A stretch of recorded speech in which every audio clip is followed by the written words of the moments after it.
برا بن عازب رضی اللہ عنہ نے ابو بکر رضی اللہ عنہ سے خبر دی۔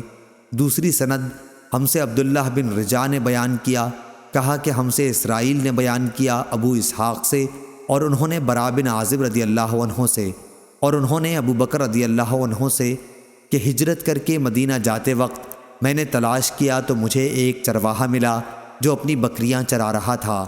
میں نے اس سے پوچھا کہ تم کس کے چرواہے ہو؟ اس نے کہا کہ قریش کے ایک شخص کا۔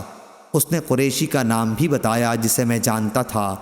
میں نے اسے پوچھا کیا تمہارے ریوڑ کی بکریوں میں کچھ دودھ بھی ہے؟ اس نے کہا کہ ہاں۔ میں نے اس سے کہا کیا تم میرے لیے دودھ دوہ لو گے؟ اس نے کہا ہاں ضرور۔ چنانچہ میں نے اس سے دوہنے کے لیے کہا۔ وہ اپنے ریوڑ سے ایک بکری پکڑ لایا، پھر میں نے اس سے بکری کا تھن گرد و غبار سے صاف کرنے کے لیے کہا۔ پھر میں نے اس سے اپنا ہاتھ صاف کرنے کے لیے کہا، اس نے ویسا ہی کیا۔ ایک ہاتھ کو دوسرے پر مار کر صاف کر لیا اور ایک پیالہ دودھ دہا۔ رسول اللہ صلی اللہ علیہ وسلم کے لیے میں نے ایک برتن ساتھ لیا تھا جس کے منہ پر کپڑا بندھا ہوا تھا۔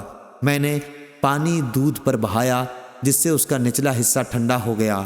پھر دودھ لے کر نبی کریم صلی اللہ علیہ وسلم کی خدمت میں حاضر ہوا اور عرض کیا کہ دودھ حاضر ہے، یا رسول اللہ پی لیجئے۔ آپ نے اسے پیا یہاں تک کہ میں خوش ہو گیا۔ صحیح بخاری حدیث نمبر 2439۔